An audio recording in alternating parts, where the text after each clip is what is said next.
તો અમરેલી ભાજપમાં ભડકાને લઈ અને કોંગ્રેસનું નિવેદન ભાજપમાં એક પછી એક પત્તા ખુલી રહ્યા છે કહ્યું છે કોંગ્રેસના પ્રવક્તા ડોક્ટર મનીષ દોશીએ ભાજપમાં 3 પ્રકારના જૂથ છે પક્ષ પલટો કરીને આવેલા મુદ્દે કાછડિયાની વ્યથા સામે આવી ભાજપમાં ખરીદ વેચાણ નાણાં સહિતના ખેલથી મૂળ કાર્યકરો નારાજ છે કહ્યું છે કોંગ્રેસે જુદા પક્ષમાંથી આવીને પક્ષ પલટો કરીને સીધા સાહેબ બની ગયા જેની નાણાભાઈએ બિચારા વ્યથા વ્યક્ત કરી છે કાર્યકર્તાઓના મનની અંદર આ ત્રીજા જૂથ અત્યારે હાવી છે સરકારની અંદર પણ જો મંત્રીઓ તો 34% મંત્રીઓએ પક્ષ પલટો કરીને આવેલા 26% ઉમેદવારો સાંસદમાં એ પણ લોકસભાની અંદર 26% ઉમેદવારો પક્ષ પલટો કરીને આવેલા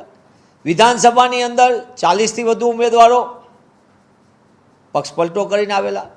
34થી વધુ ધારાસભ્યો પક્ષ પલટો કરીને આવ્યા અને એમાં ઉમેરો જ સતત થાય અને બિચારા કાર્યકર્તાઓ વર્ષો જૂના અપમાન ઠેબા ખાય રાત દિવસ મહેનત કરીને કરે ને એમને અપમાન સહન કરવું પડે હું એવું તો નહીં કહું કે આ ગાભા મારવાના કામમાં છે કે બિચારા કાર્યકર્તા છે હું પણ કાર્યકર્તા એટલે મને લાગણી ખબર હોય એટલે હું કાર્યકર્તાનું જિંદગીમાં કોઈ પણ પક્ષનો હોય હું કાર્યકર્તાનું સન્માન કરનારો વ્યક્તિ છું એટલે એવી વાત નહીં કરું પણ એની દુઃખ અને વ્યથા પરિવારને સમય આપવાને બદલે પક્ષને સમય આપનારા લોકોનું અપમાન થાય છે અને એનો આક્રોશ આજે નારાયણભાઈએ પોતાને પણ થયેલા અન્યાયની વાત સાથે કાર્યકર્તાના અન્યાયની વાત કરી છે નારાયણભાઈની અપમાન અને અવહેલના થઈ એમને પક્ષમાં જે રીતનું ચાલી રહ્યું છે ગોઠવણો એની પણ વાત કરી આ બધી વાત ઉપરથી એટલું સ્પષ્ટ થાય છે કે ભાજપાની અંદર જે રીતના ખેલ ચાલે છે જુદા જુદા નોટોના ખેલ ચાલે